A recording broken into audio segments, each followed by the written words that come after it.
Going to a school meeting, a CSE meeting, is emotional and stressful. And being prepared is really the best advice that I can give. The way to be prepared is to just kind of get your ducks in a row before the meeting.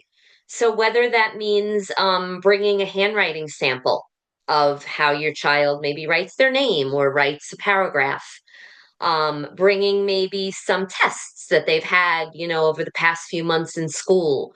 When our kids are young, it's kind of, a little bit uncomfortable to bring them with you to a meeting. So sometimes bringing a photograph of your child helps.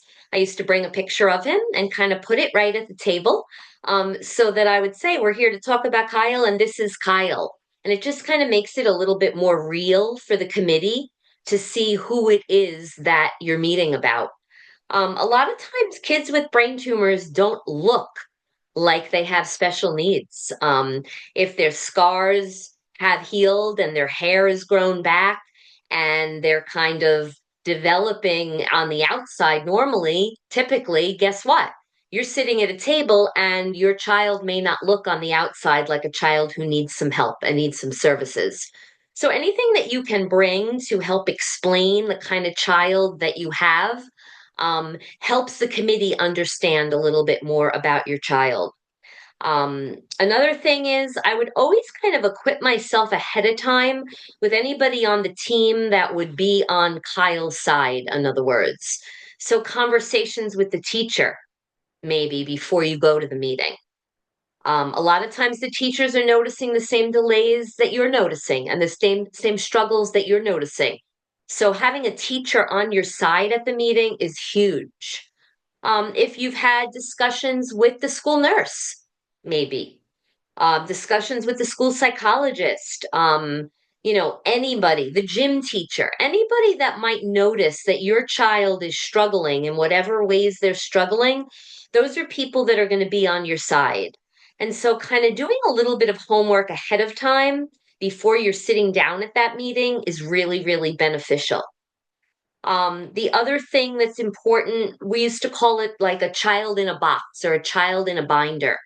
So, any physicals, any psychological examinations that maybe you've had, you can maybe put the math tests that show failed scores on all the tests. Anything that's kind of showing a picture of what your child is like in the classroom rather than the picture, rather than the kid that maybe they're seeing, right, in the cafeteria. You're better equipped when you go to that meeting if you have all these materials ahead of time. And the other thing that I would recommend, so this is emotional, right? Just like, finding out that your child has a brain tumor is emotional, and the whole path leading up to all of this is very emotional. And sort of advocating for services becomes emotional. And so what was suggested to me once, which is the best advice that I can give you, is to maybe bring somebody with you that can help you.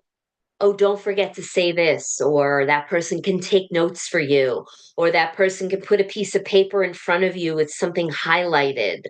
When you take the emotional piece out of it, and kind of whoever that person is, it could be a spouse, a family member, a neighbor, a friend. The minute the emotions come out of it, and that's kind of what that person is doing, you're so much better equipped to hit all those marks that you want to talk about during the meeting. Sometimes your emotions get the best of you. And I mean, believe me, I've shed a tear at a lot of these meetings. It's very hard to get your points across when your emotions come out. So, a really good suggestion that I'd like to offer is to bring somebody with you that can maybe have the notes in front of them of what the important points are that you want to talk about.